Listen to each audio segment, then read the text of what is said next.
Muy buenas tardes, estimados televidentes y radioyentes. España es un poco el reflejo del auge y crisis de la Unión Europea. Siendo uno de los países de economía más atrasada de esa región, llegó a blasonar en la época de Aznar de estar entre las 10 principales potencias económicas del mundo. Hoy es reflejo de la crisis que tiene el modelo de la Unión Europea y que tiene Europa en su conjunto en este contexto internacional. Los rostros de la crisis española será el tema de nuestra mesa redonda informativa de hoy, que tengo el placer de compartir con la colega Elsa Claro, analista de temas internacionales y especialista en temas europeos. Con ella estaremos mirando a España en el contexto de la Unión Europea. Hoy en la mesa redonda. El Producto Interior Bruto de España caerá este año un 1,7%. Casi 1 millón de extranjeros vinieron el año pasado a Alemania. De ellos, casi 30.000 españoles. Jornada internacional de protesta contra las políticas de austeridad. Y la noticia del día, como siempre, es el encabezamiento de nuestra mesa redonda. Hoy miramos hacia una noticia que tiene implicaciones, nació en Estados Unidos, pero tiene implicaciones en buena parte del mundo. Y la Unión Europea ha dicho en las últimas horas que pedirá explicaciones a Washington por el espionaje telefónico que ha sido revelado por el diario británico The Guardian y que ha estremecido a la sociedad norteamericana y también a sus aliados.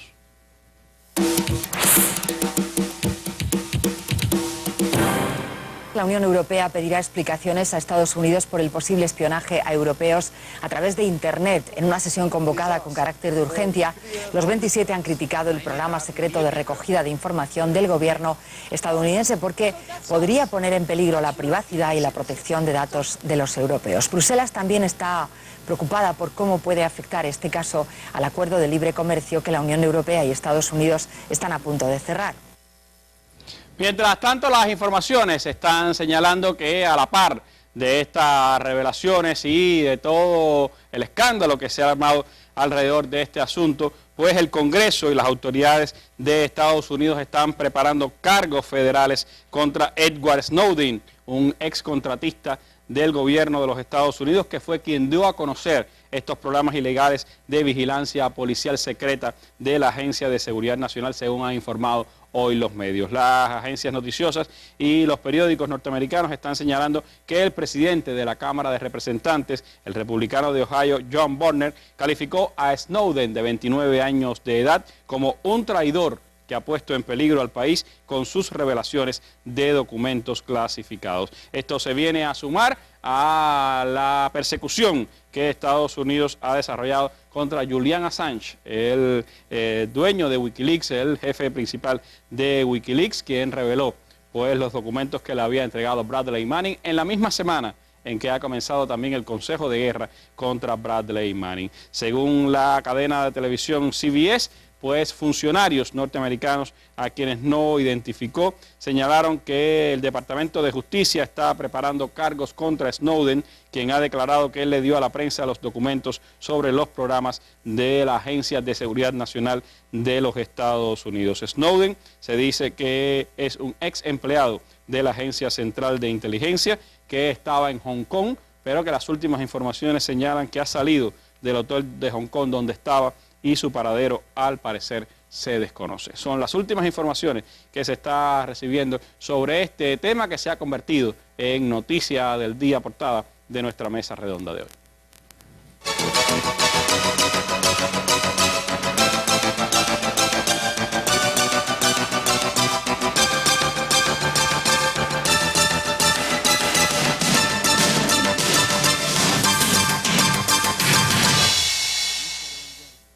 Como señalábamos en nuestra introducción, España es un ejemplo clásico de lo que ha ocurrido con el auge y la caída o la crisis del modelo de Unión Europea, de lo que fue su ascenso con el impulso que le dio su entrada a la Unión Europea a lo que es hoy el periodo de crisis que vive ese país. Hoy haremos un recorrido por esa España en crisis, pero yo les propongo primero irnos a la sección geográficas para conocer un poco más del Reino de España.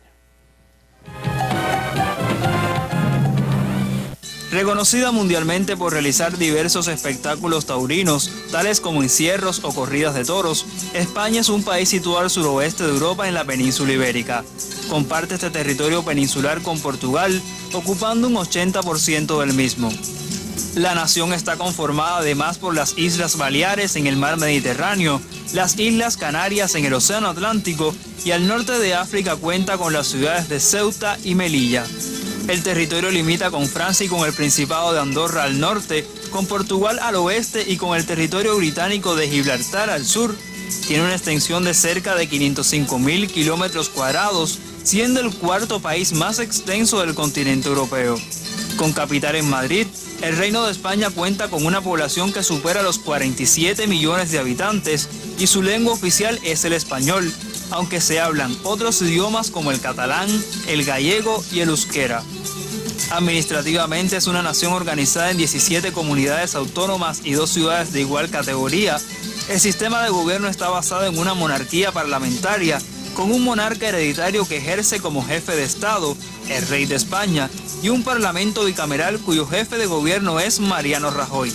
Sus paisajes presentan una extraordinaria variedad, pasando desde zonas desérticas hasta los más verdes campos, donde montañas, valles, ríos y playas originan una gran variedad climática. La economía española se basó históricamente en la producción agrícola, aunque desde la década del 50 del pasado siglo, el acelerado crecimiento industrial ha permitido que este renglón tenga un mayor peso en la economía del país, junto con la de los servicios, los cuales se han visto profundamente afectados por la actual crisis económica. Entre las principales producciones se destacan, entre otras, los textiles, el hierro y el acero, así como los sectores industriales de la alimentación y las bebidas. España forma parte de organizaciones como la Unión Europea, la OTAN y la Organización para la Cooperación y el Desarrollo Económico. Bueno, de España las informaciones que están llegando en las últimas horas señalan que el presidente del gobierno, Mariano Rajoy, ha instado hoy a la banca a conceder créditos a los empresarios tras reconocer que la falta de financiación es el gran problema del emprendedor en España.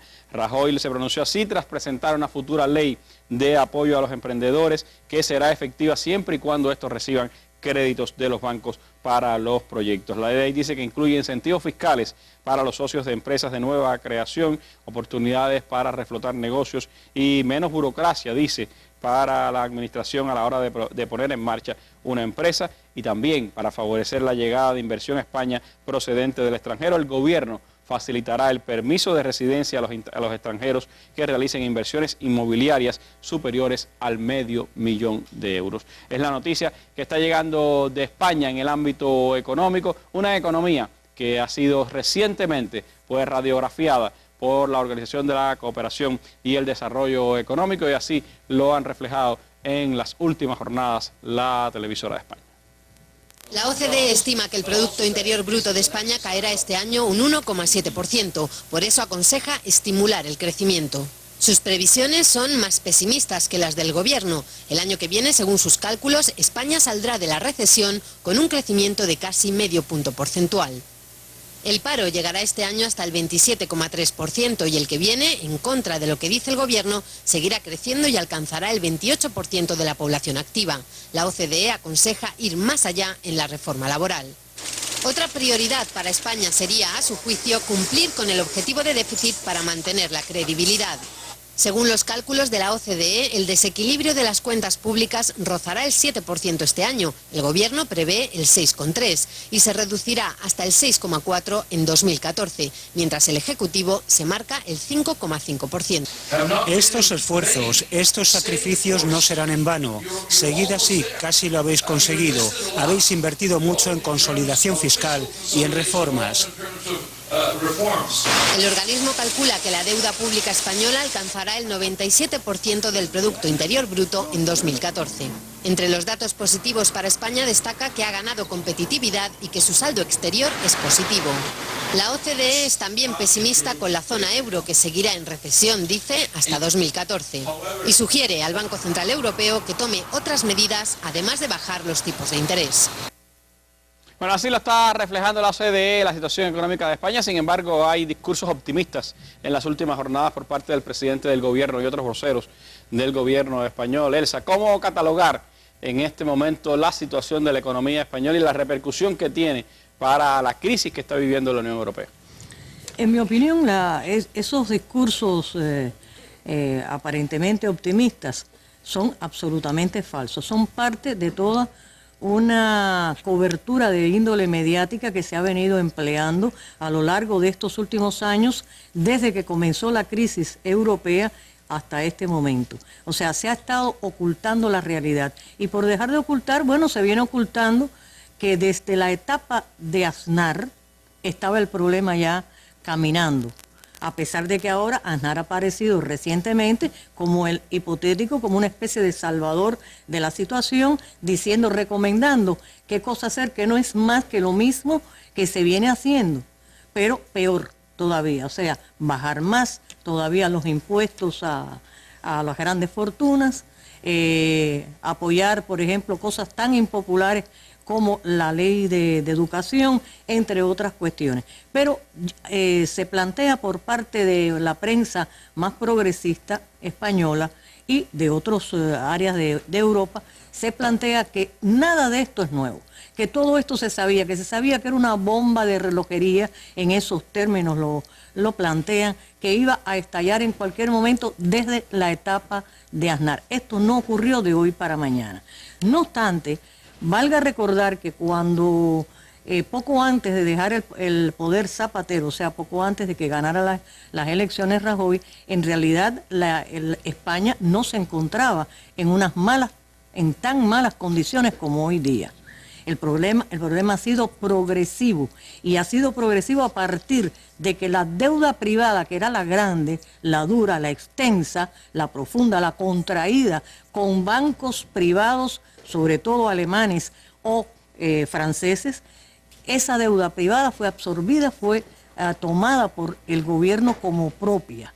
Y para aliviar ese fenómeno, sencillamente empezó a hacer lo que ya sabemos, todos esos ajustes que son los que estaban recomendados además por Bruselas, por la Unión Europea, capitaneados sobre todo por Alemania. La situación en España, que tiene visos de similitudes con cómo empezó la crisis en Estados Unidos. Es decir, por un lado, la burbuja inmobiliaria muy grande en España, quizás la más grande de Europa, y por el otro lado los bancos. Yo recuerdo que hace 2 o 3 años se hablaba de la fortaleza de los bancos españoles, que la banca española estaba en una situación muy fuerte, que había pasado los test de prueba de la Unión Europea, y de pronto estalla el escándalo Bankia y atrás de él va todo el entramado de la red bancaria española. En todo esto hay 2 factores grandes, ¿no?, que están influyendo, entre otros. Estoy hablando de 2 factores principales. Por un lado está el gran fenómeno de la corrupción, y en segundo término un exceso de optimismo que tiene en sus raíces el capitalismo financiero. O sea, el capitalismo financiero a secas no, sino el ejercicio especulativo de las finanzas, que es lo que ha estado predominando tanto en Estados Unidos como en Europa, en el mundo en sentido general, y que lleva a este tipo de fenómenos. Arriesgar hasta extremos que después ¿quién paga? Paga la gente. Porque cuando, lo mismo en Estados Unidos que en la propia España o en Chipre o en Grecia, en cualquiera de los países asistidos, se saca dinero, ¿de dónde es? Se saca del presupuesto público, se saca de los fondos del Estado. ¿Y cómo se nutren los fondos del Estado? Esencialmente de los aportes de la población. Y digo esencialmente porque hace mucho tiempo, desde que se entronizó el neoliberalismo, que las grandes fortunas, los grandes ingresos, al contrario, tienen una rebaja impositiva fiscal bastante importante. Por lo tanto, es a costa de esa mayoría, que además sufre también todos los descuentos, sea descuentos salariales, por ejemplo, ahora lo que se quiere hacer también en España con las pensiones, que también se quieren reducir de manera extraordinaria, y se sigue con un gran programa de privatizaciones que se puede reflejar lo mismo en la salud pública que en la educación, para citar 2 grandes casos. Ahora, vamos a volver a los bancos. Cuando, por ejemplo, la Unión Europea le presta dinero a España, no es para resolver su problema social o sus problemas de tipo gubernamental, es para asistir a los bancos. Es decir, para echar dinero de donde se ha robado mucho dinero. Y además bancos que varios ejecutivos han salido de ellos, les han rescindido el contrato, pero se van con una jubilación millonaria de esos bancos. Multimillonarios, porque les pagan por haber salido de ahí. Eso los que salen. No importa que usted hubiera acabado con ese banco. Aunque haya destrozado, aunque haya tenido la culpa de lo que está ocurriendo, todos esos grandes banqueros, todos los hombres del sistema financiero han salido al contrario. Muy bien, eso se está repitiendo lo que ocurrió en Estados Unidos con la quiebra de Enron y otras varias empresas. Los llamados paracaídas dorados. Exactamente, porque ¿quiénes quebraron en realidad? Quebraron los pequeños inversores, los que tenían acciones, los pequeños accionistas, pero los grandes accionistas no les pasó nada en primer término porque les avisaron de lo que se iba a ocurrir. Y en segundo lugar porque los grandes sí recibieron, pero los pequeños no. Esa es la situación que hay en el ámbito económico, pero esa situación económica tiene un gran impacto social. Y eso te propongo hablar más adelante, Elsa, aquí en la Mesa Redonda.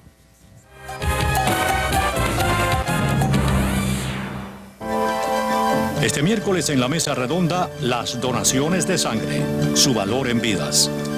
Vísperas del Día Internacional del Donante de Sangre, la Mesa Redonda se acercará a este humano gesto y su repercusión en la salud cubana en un programa con la participación de directivos del MINSAB y dirigentes de los comités de defensa de la revolución. Si usted desea participar con su opinión o interrogante, puede llamar al teléfono 646-5900 o escribir al correo electrónico mesaredonda@enet.cu o a nuestro sitio web mesaredonda.cubadebate.cu. Acompáñenos el jueves en la Mesa Redonda.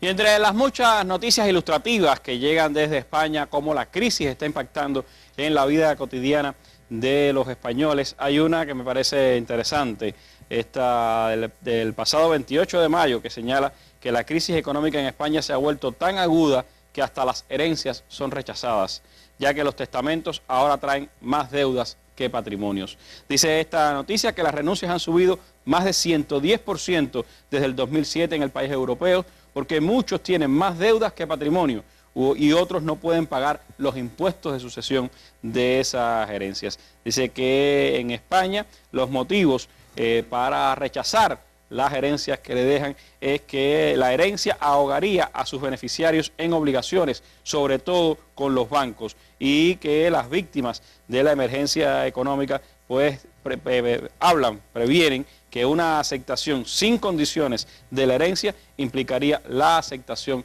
de las deudas que genera esa herencia, y que ya solo en el 2012 pues el 23% de incremento de las renuncias a esas herencias da una medida de cómo se va pues reflejando en la vida cotidiana, en algo que quizás fuera la satisfacción de una familia recibir una herencia, pues ahora se convierte en un problema para los españoles. Españoles que una buena parte han visto perder sus empleos en los últimos 2 años, y es hoy España el país de más alto desempleo en la Unión Europea. El pasado 1 de junio, en las capitales de Europa salieron las personas a protestar contra los recortes sociales. España también fue escenario de esas protestas. Ayer en Andalucía siguió el eco de esas protestas cuando miles salieron a reclamar también empleo en esa parte de España.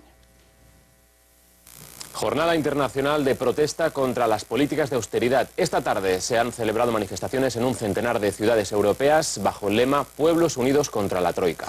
En Madrid, la marcha ha partido de los alrededores del Congreso de los Diputados hasta el edificio de la Unión Europea en la capital, comparadas ante la Bolsa, el Banco de España y la sede del Partido Popular.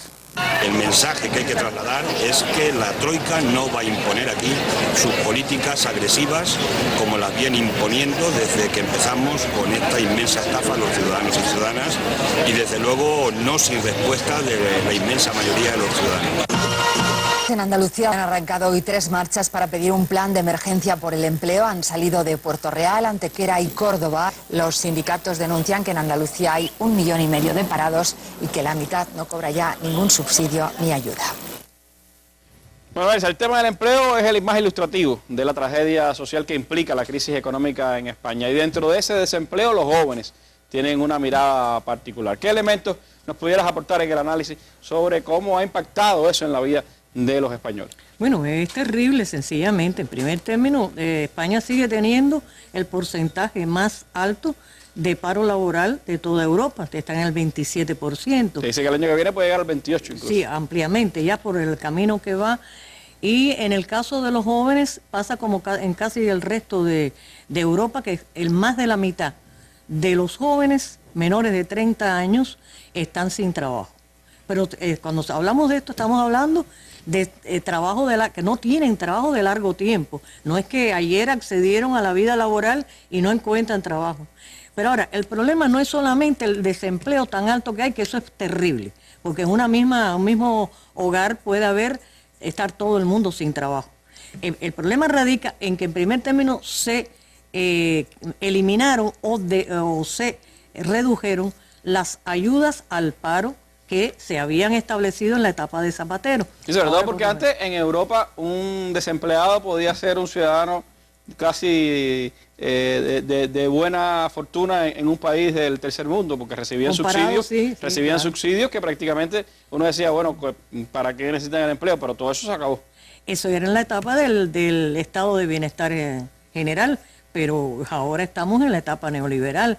Por lo tanto, eso ha ido desapareciendo. En unos países se ha reducido el tiempo, en otros, como Alemania, por ejemplo, se ha homologado el subsidio por desempleo con las ayudas sociales, que era lo que antiguamente se hacía con la gente muy, muy pobre, y que eso es algo ofensivo incluso para los hermanos. Bueno, pues en el caso de España se dan también se repite el fenómeno que se da en el resto de los países que están siguiendo estas políticas. Pasa en Grecia, pasa en Chipre, en todos los países que tienen que enfrentar este tema. En primer término, que se reduce o se elimina la prestación que se daba, que como tú bien dices, bueno, podía ser algo realmente comparado con el tercer mundo, algo positivo o algo por lo menos llevadero, una vida llevadera. Pero eso se ha reducido el tiempo y se ha reducido el monto, o en algunos casos se ha eliminado. Por lo tanto, no hay la felicidad esa que tú planteabas. En segundo término, se ha generalizado el empleo precario, es decir, cuando tú encuentras trabajo por corto tiempo, sin prestaciones sociales de ninguna naturaleza, o sea, si tuviste un accidente laboral, no te lo pagan, por ejemplo, no te pagan por lo que te ocurrió, como era antiguamente, nada de eso. Y además te pueden votar cuando les plazca. Me contaban amigos españoles que por lo general ahora están contratando por 3 meses, nunca llegar a los 6 meses para no tener que dejar fijos a los trabajadores, y así hay menos erogaciones y a la vez hay menos derechos para los trabajadores. Pero además el asunto es que el propio Estado, cada vez que nosotros oímos hablar de desregulación o de flexibilización, de lo que se está hablando es de facilidades para expulsar a la gente. O sea, las protecciones que hubo, que fueron ganadas por los sindicatos, por los trabajadores, a través de muchas luchas, esas protecciones que impedían que un patrono, así como así, botara a la calle a alguien, eso está desapareciendo y se parece que va a perdurar, porque esta práctica que tú acabas de decir de emplear por lapsos cortos, eso se ha generalizado también en el resto, hasta en Alemania que se dice que está muy bien, los mini jobs, como también le dicen, es lo que se ha generalizado. En España ocurre otro tanto, y repito, sin prestaciones de ninguna naturaleza.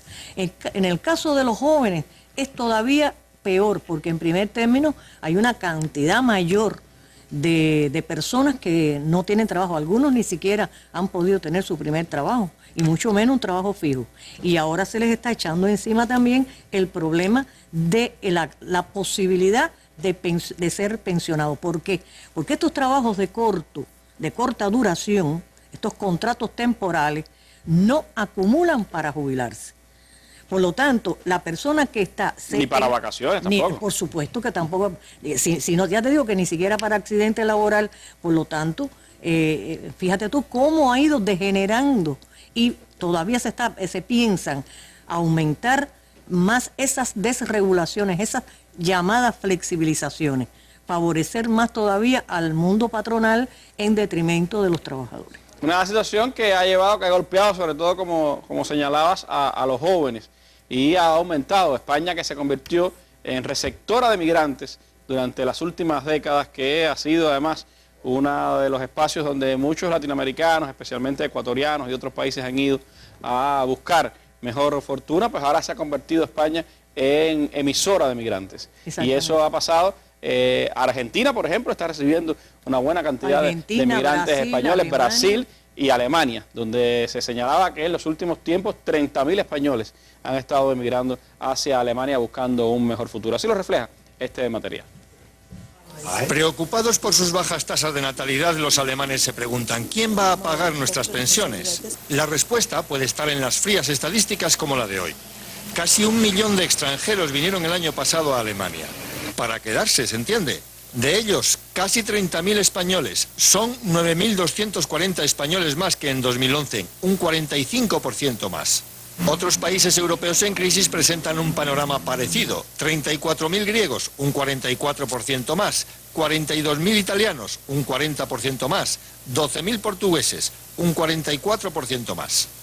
Son cifras que recogen solo las personas registradas, por lo que la emigración real puede ser bastante más alta. ¿Cuántos de esos casi 30.000 españoles que vinieron el año pasado a Alemania encontraron trabajo? Los datos oficiales no los conoceremos hasta julio, pero si extrapolamos los datos del año pasado, solo 1 de cada 5 habría encontrado un trabajo en Alemania. Eso explica que si ha aumentado el número de los que vienen, también ha aumentado el número de los que se van, porque si en 2011 vinieron 20.000 españoles y se volvieron 9.000, en 2012 más de 11.000 se volvieron porque no encontraron trabajo. Bueno, y durante las últimas semanas también, como parte de todo este panorama, además del tema migratorio, del que me gustaría también escuchar la visión de Elsa Claro, el tema de los suicidios vinculados a los desalojos ha tenido amplia repercusión. En mayo se hablaba de 15 casos en lo que iba del 2013 de suicidios vinculados al desalojo. El último fue un hombre en Barcelona que le iba a ser retirado todas las pertenencias de la casa y decidió terminar con su vida antes de pasar un poco ese bochorno que significaría ante la sociedad perder su casa y todos sus bienes. ¿Cómo esto se ha reflejado? España, del boom inmobiliario, de tantas casas cerradas, pues puede tener tanto desalojo, tanto desahucio en medio de esta situación. Mira, en el caso concreto de España y los desahucios es realmente un fenómeno dramático y explica a la perfección la cantidad tan grande de suicidios que han ocurrido. Porque hay desalojos de dos formas, ¿no? Está el desalojo por no pago de hipoteca y está el desalojo por no pago de alquiler. De todas maneras te botan a la calle, sin contemplaciones, tengas hijos, la edad que sea, etcétera. Ahora, en el caso de las hipotecas, es peor todavía por el hecho de que tú eras dueño de esa casa.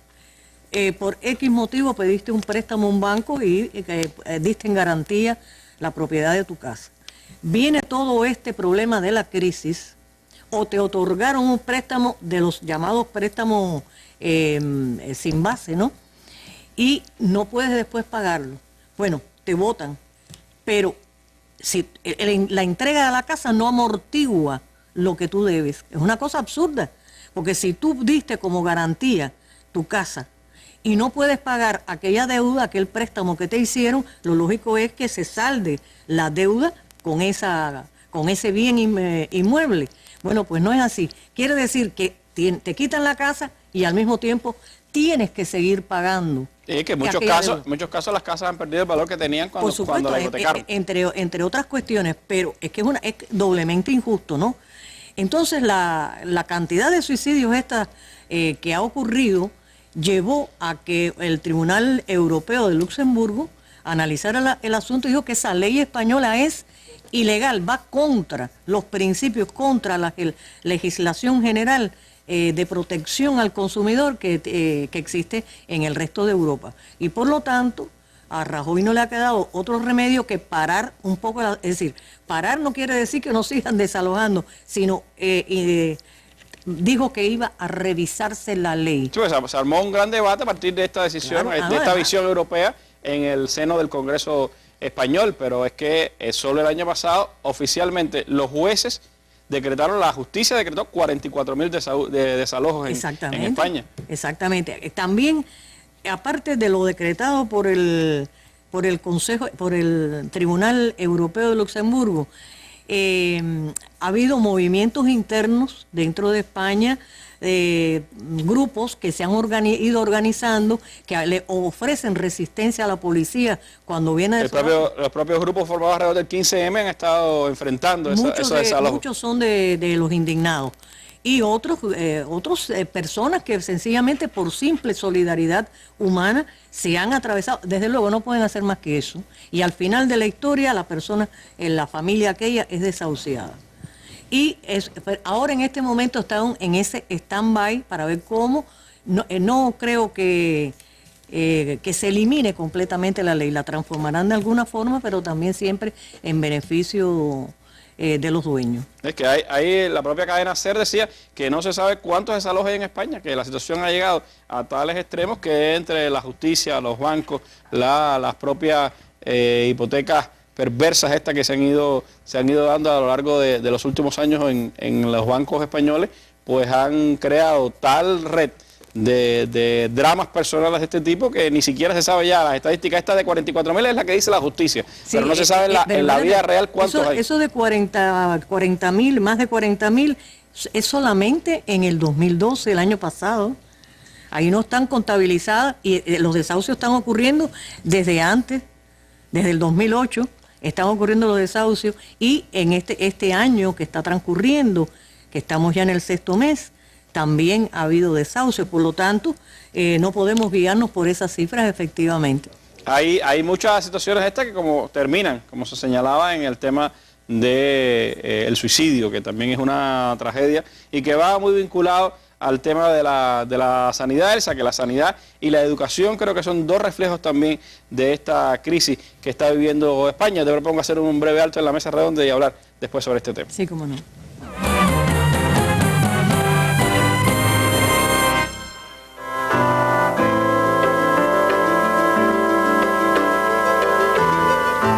Una mirada al Che desde nuestros días, este jueves en la mesa redonda. La integralidad del pensamiento del Che, su visión socialista, el humanismo, su presencia hoy en América Latina y en los movimientos sociales serán los temas que destacados intelectuales cubanos analizarán el jueves 13 de junio en la mesa redonda, víspera del aniversario 85 del nacimiento de Ernesto Guevara de la Serna. Acompáñenos el jueves en la mesa redonda. Seguimos en combate.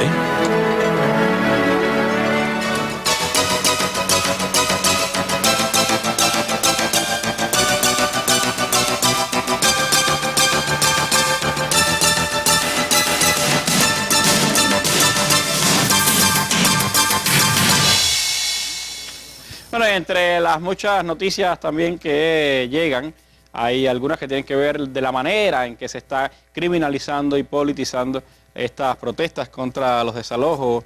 Elsa, hay noticias de estos días que señalan que hay la plataforma de afectados por la hipoteca, que es una de las plataformas, una de las organizaciones que se ha creado para defender a las personas del desalojo. Hay una diputada, Ada Colau, que la dirige. Sí, exacto. Ha hecho una, ¿cómo decir? Ha presentado una demanda contra el Partido Popular porque este partido, que es el que está en el gobierno, ha comparado a la plataforma de afectados por la hipoteca con, la ha llamado proetarra, le ha tratado de vincular a los grupos separatistas en el País Vasco y crearle, pudiéramos decir, una imagen negativa dentro de la comunidad española, tratando de, dice ello, que el PP ha intentado desviar la atención del problema de los desahucios y la vivienda con una campaña para desacreditar y criminalizar a la plataforma llamándonos nazis y terroristas. Que nos den un premio al reconocimiento de nuestros valores de ciudadanía, los valores cívicos, tendría que hacer rectificar al gobierno del PP, lo dicen porque habían acabado de recibir un premio concedido por el Parlamento Europeo al ciudadano europeo del 2013. Y esto pues es parte de esa manera en que se ha estado enfocando también esa creciente actividad de protesta en las calles de la ciudadanía española, que ha tenido dos elementos importantes, o tres elementos importantes. El tema del desalojo y el empleo por un lado, el tema de la educación y el tema de la sanidad. ¿Qué está pasando en educación y sanidad? ¿Cómo los recortes en los presupuestos están afectando estas funciones básicas e importantes del Estado? Para puntualizar algo con respecto a los desalojos, tengo un dato aquí que son oficialmente 350.000 españoles los que han recibido orden de abandonar sus casas hasta este momento. 350.000. No es una cifra pequeña. No es una cifra pequeña. Estamos hablando de abandonar sus casas por hipoteca. No estamos contando los que no pueden pagar alquiler pero también tienen que irse a la calle. Ahora, entrando en el terreno de la educación y la salud pública, me parece que son los dos sectores más dinámicos, más combativos, que han protestado más dentro de los distintos segmentos sociales españoles. Y es muy interesante ver cómo, a contrapelo de lo que se suele creer sobre estos casos, que la mayor parte de las personas que se desenvuelven, por ejemplo, en el sector de la educación, de la salud pública, no acepten que se privatice ese sector. Claro, en primer término tenemos que se ha reducido de una manera drástica el presupuesto del Estado dedicado a salud pública. Y eso tiene que ver con el equipamiento de los hospitales, tiene que ver con salario, etcétera, porque además se han rebajado las categorías ocupacionales del sector sanitario, 27 categorías, se eliminaron de golpe y porrazo. Por lo tanto, tú puedes llegar a un hospital y ver a un médico que tiene que asumir funciones, no sé, de enfermero o de que limpia el piso. O de paramédico. O de paramédico, de cualquier cosa. Se pueden dar situaciones así. Quiere decir que hay, por un lado, una disminución de la calidad debido, en primer término, a falta de equipamiento, falta de medicina, falta de lo que se requiere para curar a una persona. Y de otra parte, con lo que respecta a la saturación laboral que pueda tener un profesional. Se han cerrado una cantidad importante de hospitales, incluyendo el Instituto de Cardiología. Es decir, estoy hablando de un centro hospitalario con el cual tú no puedes estar bromeando, ¿no? El corazón no espera por nadie. Y además se han estado cerrando también una importante cantidad de centros primarios de atención a la salud. Como vemos, se está desarticulando todo un sistema sanitario que fue bastante bueno. No diría que el mejor de toda Europa, pero que sí en realidad España contó a lo largo de mucho tiempo con una serie de beneficios en el sistema sanitario público que son remarcables. Todo eso se está perdiendo. Por eso es que tú ves las llamadas mareas blancas de especialistas y no especialistas. Sobre todo en Madrid es donde más duro se lo ha dado, desde el gobierno de Esperanza Aguirre, cuando estaba al frente de la Comunidad de Madrid. Más a la derecha, pues peor todavía, aunque la mayor parte de las autonomías están gobernadas por gente del Partido Popular, pero no obstante hay algunos que son más a la derecha de la derecha. Y Esperanza Aguirre es uno de esos casos notorios, por supuesto. Bueno, como te contaba, todo esto está deteriorando el sistema sanitario y lo mismo sucede también con el sistema educacional. Por ahorros que no lo son en realidad, sino más bien es un despojo a la sociedad, se han eliminado puestos de trabajo para maestros en el sector de salud. Bueno, primero empieza por quitar de presupuesto del Estado para esta esfera, han quitado una importante cifra y ello ha llevado a quitar maestros, porque fíjate, cuando protestan tanto estudiantes como profesores están hablando de una educación pública de calidad. ¿Y qué quiere decir con eso el apellido calidad en este caso? Bueno, que no solamente se trata de que no dejen en la calle una cantidad de maestros, sino de que haya el número de alumnos necesarios por profesor en cada aula y que en cada aula existan los medios materiales mínimos que corresponden para aquel tipo de enseñanza que sea, el nivel de que se trate de enseñanza. Que al tú recortar, bueno, pues quitas todo eso. Sí, la margen de todas las protestas, podríamos decir, más generales, que son las que han convocado por el tema del empleo, por el tema de la sanidad, había protestas específicas del sector educacional en España. Ahora, allá de encima de lo que estamos hablando, aparte de todo esto estamos diciendo de dejar en la calle una cantidad de profesores, qué sé yo, está la llamada Ley Wert, que tiene que ver, o sea, lo que ellos llaman una reforma, el gobierno de Rajoy llama reforma educacional, que es una reforma rechazada en sentido general. ¿Por qué? ¿Qué implica? Bueno, pasa lo mismo que con la salud pública, es una forma de ir privatizando gradualmente la educación, pero además En lugar de los currículos que hasta este momento existían, que ofrecían a una, por ejemplo, educación media superior, aportaba a los educandos una educación humanista en general, o sea, que le daba una visión global del mundo a través de la historia, de la cultura, etcétera. Pues en lugar de eso, se priorizan aquellas asignaturas y necesidades de la industria, del comercio, o sea, de las empresas privadas. Se reduce a eso. Se reintroduce de nuevo la asignatura de religión, algo que la gente rechaza por el hecho de que no existe una sola religión en España, aunque la predominante sea la católica. Entonces, bueno, sí, está bien que sea opcional. Quieren dar enseñanza de religión, pero que sea opcional para que no afecte a nadie, que cada cual pueda elegirla. Es mucho más democrático. Pero sobre todo lo que más afecta es que se reduce las materias a estudiar, se reducen tanto que aquella educación más amplia, aquella formación más amplia que tenía un egresado, sea de enseñanza media o de enseñanza superior, se reduce en exceso.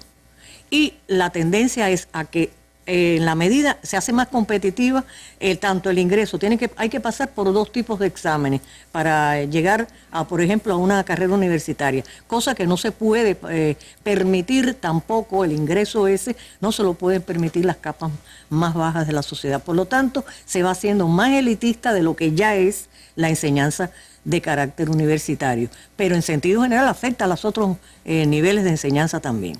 Eso es lo que se está reflejando en esas protestas en las calles. Protestas que además también estas que han convocado los españoles en diversas ciudades de ese país, muchas masivas, y ha también nucleado el movimiento de los indignados, pues tienen que ver cómo, o protestan porque como en medio de una crisis, como en medio de esta situación, los banqueros siguen teniendo más dinero, pero también los políticos. Y los casos de corrupción,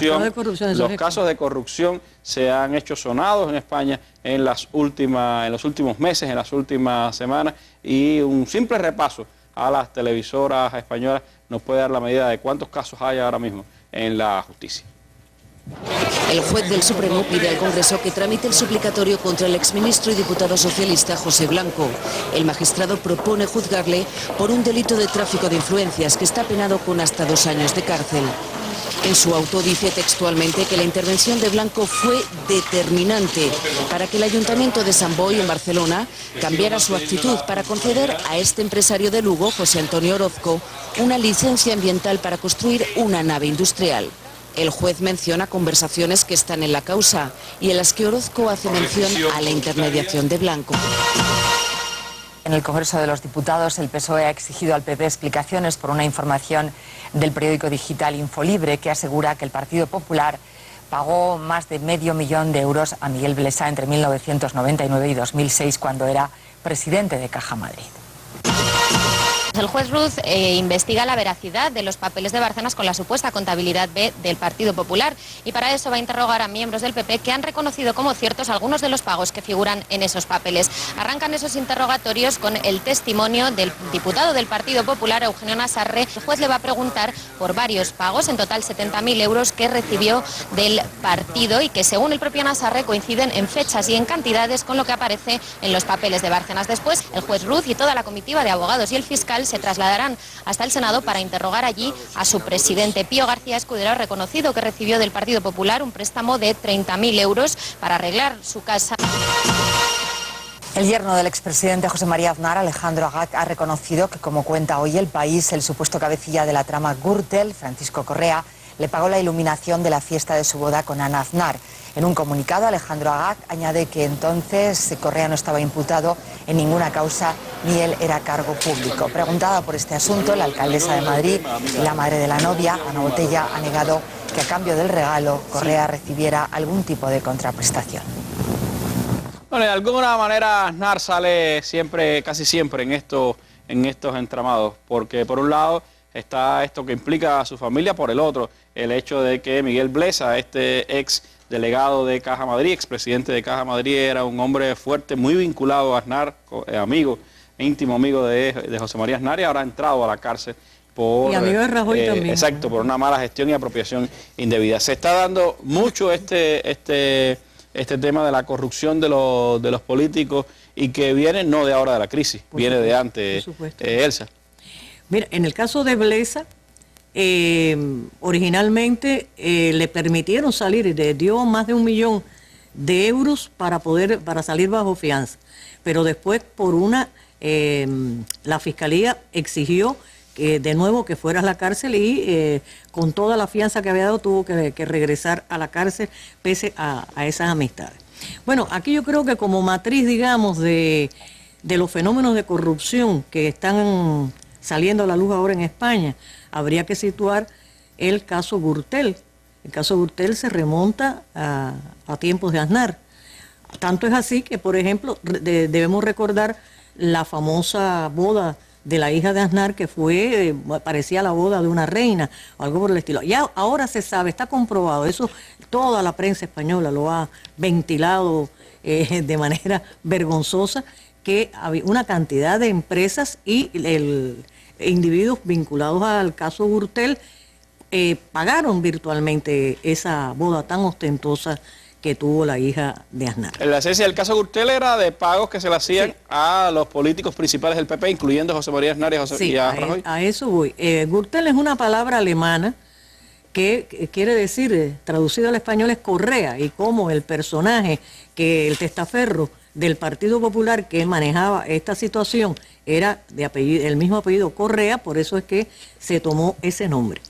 El caso Gürtel incluso fue uno de los motivos por los cuales quitaron de en medio al famoso juez Baltasar Garzón, que estaba investigando esa trama. Fíjate si es anterior, si es ya vieja. Claro, no es solo el caso Gürtel, él estaba también paralelamente investigando los crímenes del franquismo y ya era demasiado soportar eso por el Partido Popular, y le montaron ahí una trampa de la cual en algún momento hablaremos, porque él acaba de hacer una reclamación en la Corte Internacional de La Haya. Vamos a ver qué sucede con eso. Pero bueno, lo citaba a los efectos de ver cómo el asunto de la trama esa viene desde mucho antes. Quiere decir que sí, que implicaba a Aznar, e implicaba a Rajoy y a un montón de miembros del Partido Popular, que entre otras cosas recibían sobresueldos. Es decir, aparte de los salarios abultados que ellos recibían como políticos o como funcionarios, también les daban un sobre mensualmente bajo cuerda. Eso no estaba registrado, a excepción de los llamados papeles de Bárcenas, que como era el tesorero del Partido Popular, es el individuo que tenía ese control. Bueno, esos papeles de Bárcenas, esa contabilidad que Bárcenas llevaba, ha salido a la luz pública a través de investigaciones periodísticas y de otra naturaleza, y se ha podido ver que todos se tocaron con un poco o con bastante dinero a lo largo de años, y que después de toda descubierta la trama Gürtel, después de incluso ya en proceso, ya estando investigado el caso, todo eso continuó ocurriendo hasta recientemente. Y eso da una medida de cómo se ha un poco desgajado esa moral de los políticos frente a su propia ciudadanía cuando está enfrentando un periodo de crisis, y por el otro lado estaban recibiendo estos sobrepagos. Pero hay varias tramas en España, se habla de 5 o 6 casos importantes que están ocurriendo. Pero vuelvo a Aznar, porque en medio de esta crisis, en medio de estas denuncias que vinculan a José María Aznar a varios casos de corrupción, José María Aznar ha salido en las últimas semanas nuevamente a la palestra pública a presentarse, parece que a candidatearse como un futuro nuevamente jefe de gobierno de España. Leía artículos recientes que decían: Aznar amenaza a Rajoy, Aznar se presenta nuevamente como candidato, Aznar agita al Partido Popular, y señalaban las declaraciones de Aznar cuando dijo que nunca he eludido mi responsabilidad, cumpliré con mi responsabilidad, mi conciencia, mi partido y mi país, manifestó, dicen las agencias, como un jaque al liderazgo de Rajoy y que puede abrir en el partido un melón de consecuencias imprevisibles. ¿A qué estas declaraciones de Aznar ahora y qué puede significar para la política española? A mí me parece que hay detrás, esta es mi opinión personal, hay detrás de todo esto una componenda entre Aznar y Rajoy. No vamos a olvidar jamás, en primer término, que Rajoy es el hombre nominado por Aznar de dedo para que lo sucediera. Es decir, Aznar en ningún momento reunió ni siquiera a la cúpula del Partido Popular para discutir, para proponer más de un candidato. Él sencillamente de dedo dijo, me va a suceder Rajoy. O sea, no vamos a olvidar eso nunca. ¿Por qué? Porque para mí es todo un gran paripé el que se ha formado para justificar la aparición de Aznar como el gran salvador de España. Pero el problema es que, por ejemplo, cuando tú te lees el discursito que dio en una asociación X, fue el lunes creo, o el viernes, hace un par de días, cuando tú te lees el discurso, lo que propone él es lo mismo que está ocurriendo, no hay nada diferente, y no puede proponer nada diferente porque lo que está sucediendo lo gestó él bajo su mandato. En sus 2 mandatos, él lo que hizo fue esto mismo que está ocurriendo ahora, lo que en una etapa diferente para Europa, en una etapa en que todavía estaban ocurriendo el traslado, el suministro de euros de unos bancos a otros. La conferencia fue en un llamado Club del Siglo XXI, es una especie de institución que se dedica a estos temas, y él hablaba sobre la transición, pero de la transición de aquel momento se metió en la transición al parecer de ahora, la que él quiere gestar con un nuevo gobierno suyo en España.